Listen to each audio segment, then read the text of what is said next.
Alright, this is empty jar. Point is, get morphine jar as fast as possible. Flip it and flop it over and over until your opponent has 0 deck.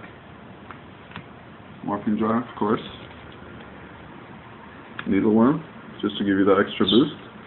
Songin to search out the jar. And Night Assailant to search out jar and or needleworm, just in case they hit the graveyard. That's the main deck. Here is Deep Diver. When destroyed by battle, he'll get your jar to the top of the deck. AD Changer. When you remove from play, lets you flip jar face down into face up attack position without having to switch it manually. That way you can do it even the turn it's set. Mystic Tomato to bust out Songin, fetch the jar faster. And of course Giant Rat to once again get jar from the deck as fast as possible. It's fairly consistent, and often you can do it within at least 2 to 3 turns. Spells and Traps. Obviously one to defeat. Makes your opponent draw more cards, lets you draw more cards, and saves you for an entire turn. Book of Tayu lets you flip Morphing Jar the turn it's set. Book of Eclipse, probably the best card in here, just because it saves you from an entire round of battle. It flips your jar face down, and your opponent has to draw extra cards for every monster that they have set during the end phase. Of course, Upstart Goblin, you don't really care how many life points your opponent has. Dark World Dealings lets you draw and discard whatever you need to, AD Changer or Night Assailant. The Shallow Grave to set either Morphing Jar or Needleworm from the deck and then flip it effectively.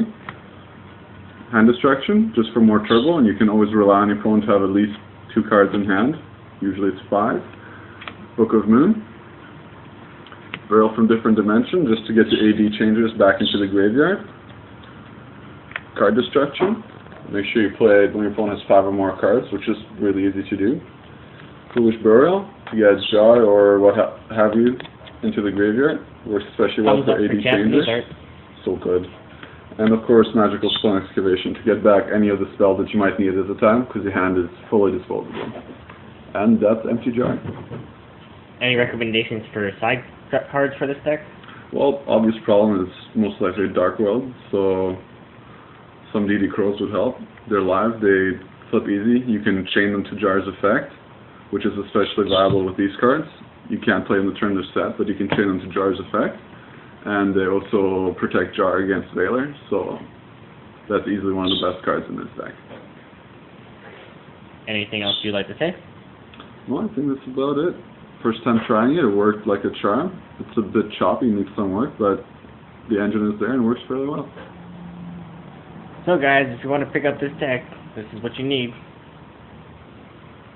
And it's a very budget build, so there you go. Yeah, it'll run you at $20 tops. Well, that's Team Carlaway Justin Channel, Decklist #1.